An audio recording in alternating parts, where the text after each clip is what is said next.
Hi guys, so this is my video on how to convert a C43 AMG W202 into a manual transmission. As you probably know, these cars only ever came with an automatic transmission from the factory. My car is predominantly used as a track car, and yes, the automatic transmission has held up great on track, as you can see from my other videos. But I feel it's time to convert to a manual, much more track friendly and much more controllable using the vehicle. So I'm going to go through the parts needed for the conversion and where they're going to come from. So basically, the gearbox parts are going to come from SLK 320 170 chassis. These parts bolt straight onto the M113 engine. So the M112, which is the V6, and M113 V8 share the same bell housing, the same bolt pattern. So the gearbox will come from an SLK 320, and I'll also be using the clutch and flywheel from the 320 to begin with. I will go modified racing parts later, but for now I'm going to go with the factory parts. The gear linkage is also from the SLK 320. A little bit of modification required to fit the linkage. You'll see that in the video as we go on. So you can also use a W203 gear linkage from a W203 manual, which will bring the linkage back and more into the factory position, as you'll see later in the video. The gearbox mounting will also be from the SLK 320. That will need some modification and some spacing. And I want to talk about the pedal box. So obviously I need to change the pedal box as well into a manual with a clutch pedal. The W202 clutch pedal on right-hand drive cars is made of metal. So that means it's thin and it clears the steering column. On all other W208, W210, W202 left-hand drive pedal boxes, the clutch pedal was made of plastic and it was thicker. So I have sourced a metal clutch pedal, which I'll show you later in the video, and that is only for right-hand drive vehicles, as far as I'm aware. And then the hydraulic line, the slave cylinder, master cylinder as well will all come from the SLK 320, although the 203, the 202, the 210, 170 all share the same clutch master cylinder. Your hydraulic pipe I'm using from the slave to the master has come from the SLK 320. So they're all the parts needed. Have a look through the video, guys, see what you need, drop some comments down below if you need me to answer any questions about the conversion. And then, so the first part of the video will be the mechanical fixtures and fittings to get everything bolted up correctly, and then I'll go into electricals, i.e. how to sort of trick the car into thinking it's neutral or park, so the car will start and run with a manual transmission. And then obviously the final part of the series will be if the manual transmission can hold up to the power. My engine's gone through some upgrades, clean and tuned and cams and so on. So I'm not too sure, but it's probably pushing around 370 horsepower. But there you are, guys. See you soon. So another thing I want to talk about as well is the prop shaft. The prop shaft has to be lengthened. You'll see in the video what I'm talking about. But basically you have to use the rear of the C43 prop shaft and the front of the SLK 320 prop shaft. They go together, the splines fit. But when you offer up to the vehicle and you have both sides bolted up to each coupling, the spline won't go into the prop shaft far enough. So it's about a 2-inch deficit. So you'll need to lengthen the prop shaft by about two inches. And that'll be the front half of the prop shaft. So the prop shaft side that bolts to the gearbox, that prop shaft will have to be lengthened in order to fit.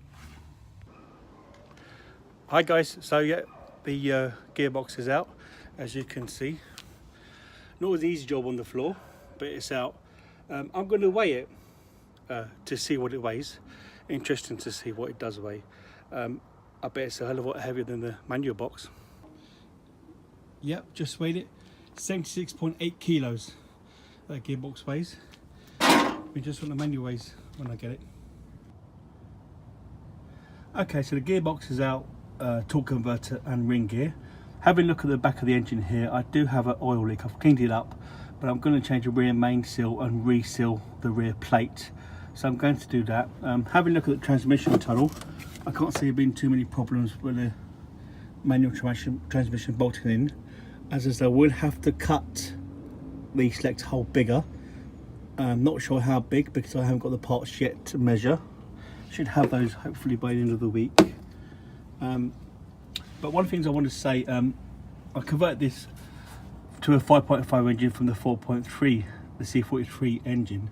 One of the things about doing that is on the E55 motor, the starter motor is on the right hand side as you face the rear of the engine, and on the C55, the 4.3 engine, is on the left hand side. Mercedes put a cover over the plate, and they plate up the hole. You can Dremel out the hole, and the starter motor will fit, as I've done here, to make it a factory fit. So all the wiring goes into the same place as it did factory, rather than have to reroute or rewire it to go to this side. The hole's still there, but as I said, you can make it easy on yourself if you do the 5.5 swap and put a starter motor on the left. And also the water outlet for the oil cooler, which I've been now getting rid of because I'm doing the manual transmission. But that again, you can get a separate piece of Mercedes and put it into the back of the cylinder head, which obviously the 5.5 engine doesn't have. But there you are, guys. Seems to be coming along quite nicely. Should get the parts pretty soon. So the 6-speed gearbox is here, manual. Just weighed it. It weighs 60 kilos with the flywheel. That's 30 kilos lighter than the auto transmission. Absolutely fantastic. Just about to bolt into the car. Obviously you're going to have to wire up the reverse light for that to work, so I'll do that. But yeah, it's a great looking box. 6-speed SLK 320, will bolt straight in to the car. So yeah, one thing I want to talk about, guys, is the timing marks. If I get the ring gear here and I line it up with the flywheel, you can actually see how the timing marks line up. Let me just see if I can find the gap in the flywheel. Yes.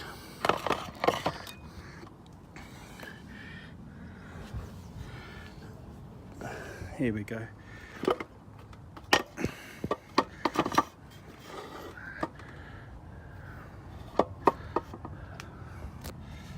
So in terms of the timing marks, there is top dead center timing mark on the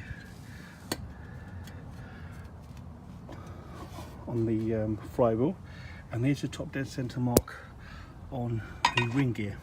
You can see the big gap there versus the big gap here. They line up. If I go onto the top of the flywheel, you can see the line up pin here, the centering pin, which is the same place as the centering pin for the flywheel.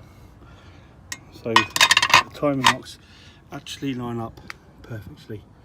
I'll just show you there. Anyway, guys, we can start fitting up. I'll catch you in a bit. Okay, so the gearbox is bolted in. I just want to show you the hole I've cut for the selector to come through. It's a little bit further back than the factory selector, but it does fit quite well in my hand because of my seat quite far back. I'm happy with the position. I have got another selector on the way just to see if I can move it forward a little bit, but I'm pretty much happy with the position. Now, in terms of the gearbox mount, I've actually drilled a hole there and the same the other side so the mounting can line up. So let me show you what I'm talking about here, guys. Let me get underneath it. Okay, so there is the mount. I've had to drill a hole, one there and one the other side. So there's the gearbox in, what it looks like. Mounts up pretty well, no problems at all in mounting. Everything goes together. Need to still line up the clutch hydraulics, which I'll do once I get the pedals on. I haven't got them yet. Got to do a bit of work to line up the holes for the mounting. So I'll do that, resize the hole and use some nice washers for that. And then the selector. So there's a selector. It goes all the way back. That's better. Yeah. So there's where the selector will mount Now, when I put this selector up into its position, I need to make a bracket for the supports for the bottom selector. So these brackets here and here. I'm going to cut those off and move them back so they can be used to be bolted this up. And I'm going to put the thing across somewhere so it can bolt up them feet like that somewhere. So yeah, it's coming on nicely, guys. The other thing is the prop shaft is too short, and the C43 prop shaft is too short. So I'm going to have to either get lengthened or try and use the end of the SLK shaft, which I'm going to pick up next week. I'm not quite sure yet what I'm going to do with that, but I can definitely get lengthened. But in terms of mounting it in, obviously it does bolt straight to the engine. The mounting gives, I believe, the correct height for the gearbox. So just about doing those couple of holes. And if you look right up there, when I do the, right up there, and I push this up, it just touches the body slightly up there, so I may have to lower the gearbox a slight little bit, but again I can do that probably with a couple of washers and so on. Anyway, cheers guys. Okay guys, so this is both of the selectors. One on the right hand side is the SLK selector, one on the left hand side is from a C220 diesel 203 chassis manual, which you can see is quite a lot shorter. Either will work absolutely fine. It's just up to you where you want to position the gear stick. I prefer the SLK 170 linkage. It's a bit far back, but I like it. But then again, I can adjust my seat to suit. If you don't have a track car and your seating position pretty much is factory set more or less, then you'd have to probably go for the shorter linkage. But it cheers. Okay, so I've bolted in the selector now. It does move gear quite well. A second, 4, 6, and reverse. Take you off to show you what's going on here. So yeah, there's the gear stick, all bolted in. So I'll cut the hole so the cable can go down quite freely. So there's the original hole, there's a new hole. I'll show you how bolted the selector feet onto the body. I'm going to weld it as well. Let me show what's going on down here. Okay, so there is the bottom of the selector feet. So I've moved the bracket from here and I moved it to here. This was the original bracket which supported, if the prop shaft fell safe, if the prop shaft broke, this is the bracket was supported. But I've moved that back and used it for the selector mounting. So I'm going to weld it onto the body here and here, give the clean up and weld it up, which I'm going to do that in a minute.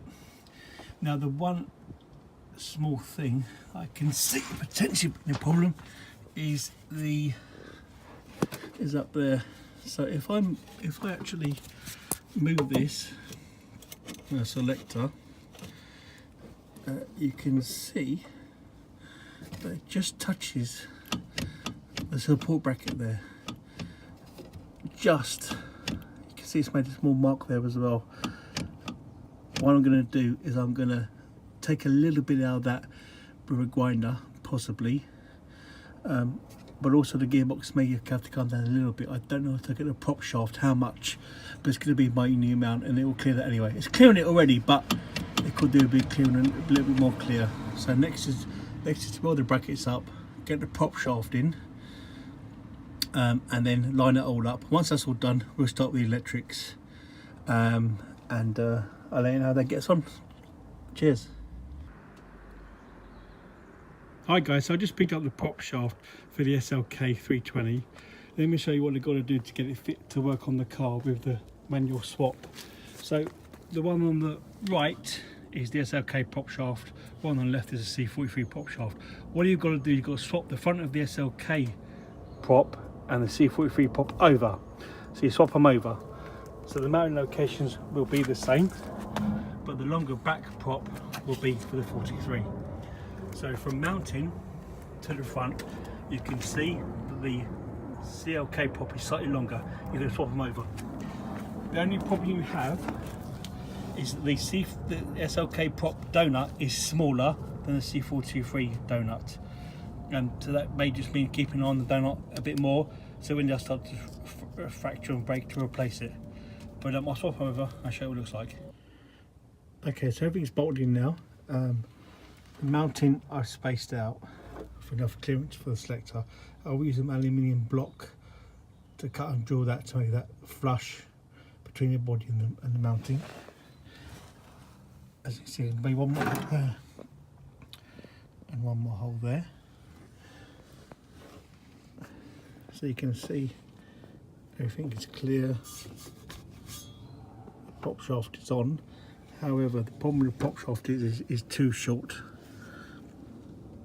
As you can see, the prop shaft is too short, so I'll have to have it lengthened.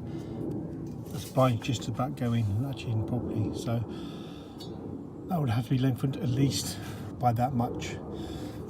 It's just going in there, so I'd say probably 2 inches I need to get the lengthened by. I'll measure this properly and I'll give the prop shaft guys the measurements I need to do it to. So that's the C43 prop at the back. That's the SLK 320 prop at the front. There's the gear linkage mounting. You can see it all goes up quite nicely. These are mounting brackets I've made for the bottom of the linkage feet. So that's all good. Yeah, it's going to turn quite nicely. Next, obviously, is going to be the finishing this bracket off and getting these all bolted up 100% properly, and then I'll be doing a reverse light, and then I'll be starting the pedals, which I've already got stuff for. So yeah, cool. Alright, so this is the pedals that you'll need for the manual conversion. As you can see, the clutch pedal is metal. That is very important. It has to be metal to be able to clear the steering column. So these are the parts you'll need for the pedals. You need a hydraulic pipe. It will go from the master cylinder to the slave cylinder underneath the car. You also need to make a hole. So this goes through the body. I'll show you that now. So you may have to see it down there. There it is there, but I'll show you inside where I've made the hole. The hole's actually just already there. You've just got to bash it out. So there we are. There's a hole for the pipe to go through to the master cylinder, and I'll bolt up and show you what that looks like in a minute. And then you just have to cut the end of your current master cylinder off, so that you can put the pipe onto the end out to feed the fluid into the master cylinder. Okay, cheers. Okay guys, so the pedals are in. As you can see, they're all bolted in. If you look, you can see the hydraulic line that goes from the slave cylinder, goes away round, all the way through. I've managed to mount it over there. Okay.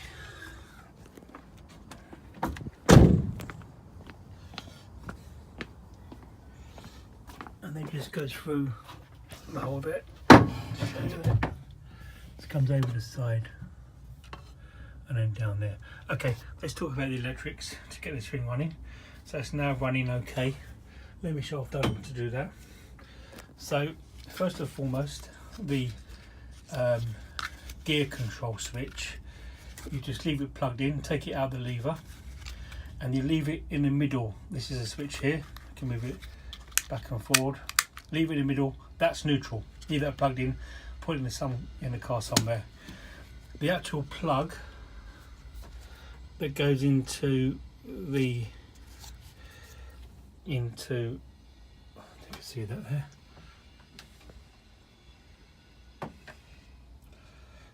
Into the gearbox controlling it, into the conductor plate, you have to bridge pin 4 and 12, and the car will start fine. Again, just tuck this away somewhere up out of the way, both of these, leave them connected. So you leave that switch in neutral, leave is bridged at pin 4 and 12, and the car will start fine.